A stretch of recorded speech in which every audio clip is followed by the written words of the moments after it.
Assalamualaikum warahmatullahi wabarakatuh. Nama saya Elda Putri Nurriega, NPM saya 19.305. Saya dari kelas G, mata kuliah Hukum Ekonomi Internasional. Di sini saya akan menjelaskan tentang pengaruh konflik Rusia-Ukraina terhadap geoekonomi di dunia internasional. Akhir-akhir ini, dunia internasional sedang mengalami perselisihan dengan adanya operasi militer secara resmi yang diperintahkan oleh Presiden Putin untuk memerintahkan pasukannya masuk ke wilayah sengketa di Ukraina Timur. Nah, dengan alasan menjaga perdamaian, imbas dari konflik ini tentu akan menguncangkan dunia ekonomi dunia. Dampak terbesar itu menghantui jika konflik Ukraina dan Rusia ini berkepanjangan dan akan menyebabkan dampak yang sangat besar di dunia ekonomi internasional. Nah, dampak ekonomi itu muncul gara-gara banyak sanksi yang akan diberikan oleh negara-negara geng barat, yaitu negara Amerika, Inggris, Jerman, Belanda, dan negara yang tergabung dalam NATO. Sanksi tersebut berupa larangan penerbangan, membatasi Rusia masuk ke pasar investasi, sampai membatasi perdagangan.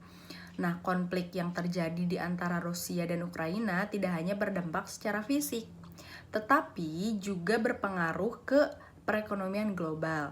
Hal ini terjadi karena ekonomi global saling terhubung satu sama lain. Invasi yang dilakukan Rusia terhadap Ukraina akan menghambat pemulihan ekonomi akibat pandemi di COVID-19 di kawasan Eropa dan juga dunia internasional alias global. Nah, dampak-dampaknya itu seperti harga komoditas melambung. Invasi Rusia dan Ukraina menyebabkan Rusia dijatuhi berbagai sanksi oleh negara-negara barat, termasuk sanksi pembatasan ekspor komoditas energi. Akibatnya, harga minyak dunia terus mengalami fluktuasi. Harga minyak dan gas telah melonjak akibat kekhawatiran pasok karena Rusia adalah salah satu produsen dan pengekspor bahan bakar fosil terbesar di dunia. Minyak mentah Brent North Sea, patokan internasional terbesar di dunia. Minyak mentah Brent North Sea berdiri sekitar 90 US dollar pada Februari. Pada Maret melonjak berdiri sekitar 139,13 US dollar, mendekati level tertinggi 14 tahun, dan harga tetap sangat fluktuatif. Harga naik mendorong pemerintah negara-negara dunia mengambil langkah-langkah untuk meringankan kesulitan keuangan konsumen, mulai PPN dan lebih rendah di Swedia, batas harga Hongaria, atau diskon di Prancis. Nah, harga gas juga meroket dengan referensi Eropa. TTF Belanda melonjak level tertinggi sepanjang masa 345 euro pada 7 Maret. Komoditas lain yang diproduksi secara besar-besaran di Rusia telah melonjak, termasuk nikel dan aluminium. Rantai pasokan industri otomotif dan menghadapi gangguan karena suku cadang utama berasal dari Ukraina, yang dimana Ukraina ini sedang diinvasi oleh Rusia. Nah, keputusan Presiden Putin ini menginvasi Rusia menyebabkan ketidakpastian dan kelonjakan harga minyak. Semua orang dapat melihat dampaknya pada kenaikan bensin yang sekarang itu sudah terasa. Putin juga memeras Barat dengan menahan perekonomian Barat sebagai tebusan selaku produsen minyak mentah kedua di dunia. Minyak mentah dari Rusia telah menjadi konsumsi negara-negara besar di dunia. Alhasil, dampak dari embargo tersebut akan memicu kekhawatiran kekurangan cadangan minyak mentah. Nah, yang kedua ada pertumbuhan ekonomi menjadi semakin melambat. Perang mengancam akan menjadi penghambat pemulihan ekonomi global yang terjadi akibat pandemi COVID-19. OECD telah memperingatkan bahwa konflik tersebut dapat menimbulkan pukulan 1% pada pertumbuhan global. IMF juga memperkirakan akan penurunan perkiraan pertumbuhan pada saat ini berada di 4,4% tahun 2022. Konflik seperti invasi pada peperangan memang dapat mengganggu stabilitas politik dan pertumbuhan ekonomi. Hal ini dikhawatirkan dapat terjadi pada invasi yang dilakukan oleh Rusia. AS khawatir dengan ketegangan antar dua negara ini dapat memperburuk perekonomian di dunia, memperburuk inflasi, dan meningkatkan ketidakpastian. Sebuah analisis menemukan apabila lonjakan harga minyak di dunia menyentuh 110.000 US dollar per barel, maka akan mengurangi PBD AS sebesar 1%. Memang tidak sedramatis dampaknya terhadap inflasi, tetapi hal ini tuh masih sangat signifikan mengingat AS dan negara-negara di dunia ini, di belahan dunia ini belum sepenuhnya pulih akibat pandemi COVID-19.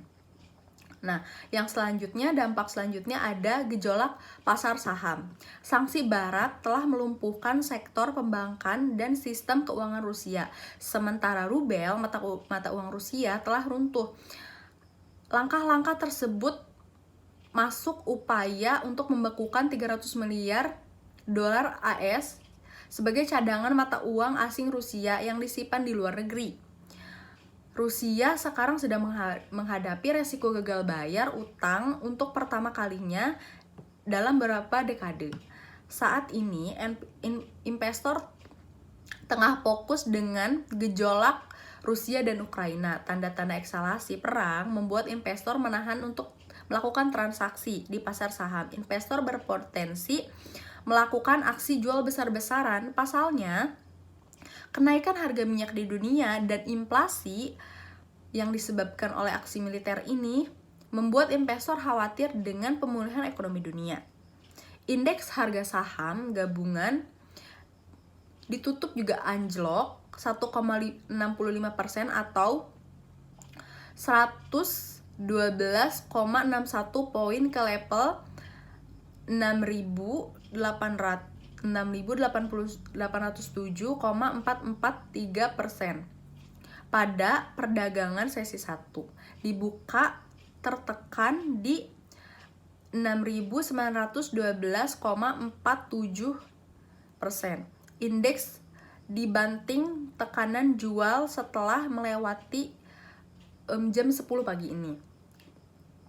Nah, IHSG terpenjara di zona merah. Kelompok kompak dengan mengikuti bursa global di balik Asia, Amerika, dan Eropa. Sejumlah analisis juga mencermati penurunan yang terjadi menyusul langkah investor mengamankan aset berisikonya di pasar ekuitas yang membuat tekanan tidak terhindarkan.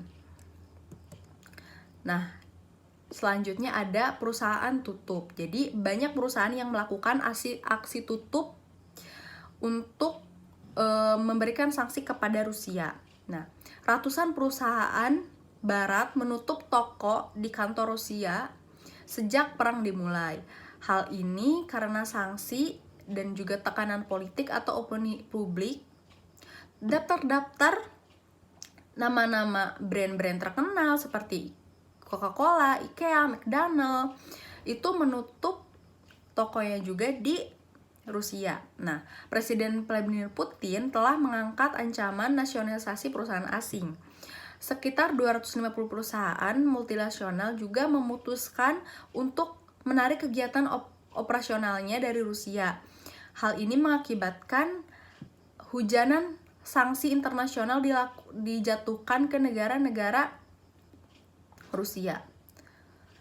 Sejumlah perusahaan besar di dunia seperti raksasa energi, terus perusahaan sel di Belanda, bank terbesar di dunia, memutuskan memberhentikan operasinya di Rusia sebagai sanksi ketat karena Vladimir Putin itu menjatuhkan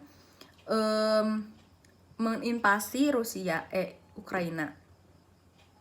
Nah, sanksi-sanksi tersebut membuat ekonomi Rusia terpukul dan mata uang Rusia juga menjadi anjlok. Materi yang selanjutnya kita akan membahas tentang kerjasama ekonomi internasional. Dampak yang selanjutnya adalah ancaman pangan. Harga pangan di dunia mengalami kenaikan setelah Rusia menginvasi Ukraina. Perang terjadi sangatlah berpengaruh terhadap distribusi bahan pangan yang membuat ratai pasokan pangan mengalami gangguan. Rusia dan Ukraina dikenal sebagai keranjang roti di Eropa karena banyak memproduksi gandum, jagung, dan biji-bijian untuk bahan sereal. Kedua negara ini berperan menghasilkan 29% gandum yang dijual ke pasar dunia. Selain itu, Ukraina adalah negara yang memproduksi 16% jagung di dunia dan menyumbang 30% dari ekspor gandum di dunia global. Harga sereal dan minyak goreng telah meningkat. Organisasi Pangan dan Pertanian PBB mengatakan jumlah orang yang akan kekurangan gizi dapat meningkat 8 hingga 13 juta orang selama tahun ini dan tahun depan. Karena hal ini bisa jadi rumit dan menggantikan minyak bunga matahari dan jagung, yang masing-masing jadi barang eksportir nomor 1 dan 4 di dunia di Ukraina. Dengan adanya perang yang terjadi, dikhawatirkan harga pangan akan terus melonjak karena kita belum tahu perang ini akan berakhir kapan. Materi yang selanjutnya kita akan membahas tentang kerjasama ekonomi internasional. Kerjasama ekonomi internasional adalah hubungan antar suatu negara dengan negara lainnya dalam bidang ekonomi melalui kesepakatan-kesepakatan tertentu. Dengan memegang prinsip keadilan dan saling menguntungkan, setiap negara memiliki kondisi geografis dan sumber daya manusia yang berbeda-beda. Hal ini menjadi salah satu faktor pendorong bagi negara-negara untuk melakukan kerjasama di bidang ekonomi internasional. Kerjasama ekonomi internasional didasari dengan kepentingan-kepentingan tertentu untuk mendapatkan peningkatan kesejahteraan ekonomi, pertumbuhan ekonomi, dan peningkatan struktur kegiatan ekonomi nasional di negaranya masing-masing ataupun internasional. Nah, kerjasama ekonomi internasional ini dilakukan untuk memenuhi kebutuhan rakyat dan memenuhi kepentingan negara juga. Lalu ada tujuan kerjasama ekonomi internasional. Yang pertama, untuk memenuhi kebutuhan dalam negeri akan barang dan jasa. Yang kedua, memperluas pasar hasil produksi barang dan jasa atau memajukan perdagangan dunia. Yang ketiga, mendorong peningkatan produktivitas hasil produksi. Yang keempat, memperluas lapangan kerja. Yang kelima, menambah devisa negara. Yang keenam, mendistribusikan manfaat sumber daya. Yang ketujuh, mengurangi ketimpangan antara negara maju dan juga negara berkembang. Yang kedelapan, mempercepat pembangunan ekonomi dunia. Yang ketujuh, meningkatkan kualitas hidup bangsa-bangsa di dunia. Nah, di sini juga ada manfaat dalam kerjasama ekonomi internasional. Yang pertama, memperkuat dan meningkatkan kerjasama ekonomi, perdagangan, dan investasi di antara para anggota. Yang kedua, meliberalisasi secara progresif dan meningkatkan perdagangan barang dan jasa, serta menciptakan suatu sistem perdagangan yang transparan dan mudah investasi. Yang ketiga, menggali bidang-bidang kerjasama yang baru dan mengembangkan kebijakan-kebijakan yang tepat dalam rangka kerjasama ekonomi di antara negara anggota. Yang keempat, memfasilitasi integrasi ekonomi yang lebih efektif dari anggota dan menjembatani kesenjangan pembangunan ekonomi di antara negara-negara anggota. Nah, di sini ada 4 kategori dalam kerjasama ekonomi. Yang pertama, ada kerjasama ekonomi bilateral. Kerjasama ekonomi bilateral adalah kerjasama ekonomi yang melibatkan dua negara yang bersifat saling membantu. Nah, di sini ada contohnya, yaitu misalnya kerjasama ekonomi antara Indonesia dengan Malaysia, atau Indonesia dengan Inggris, atau misalnya Indonesia dengan Amerika, dan sebagainya. Yang kedua, kerjasama ekonomi regional. Kerjasama ekonomi ini adalah kerjasama ekonomi yang diantaranya yang berada di beberapa kawasan tertentu, misalnya ASEAN, Uni Eropa, EFTA, APEC, APTA, dan sebagainya. Yang ketiga adalah kerjasama ekonomi multilateral atau internasional. Bentuk kerjasama ini melibatkan banyak negara dan tidak terikat oleh batas region atau wilayah atau kawasan tertentu seperti yang tadi.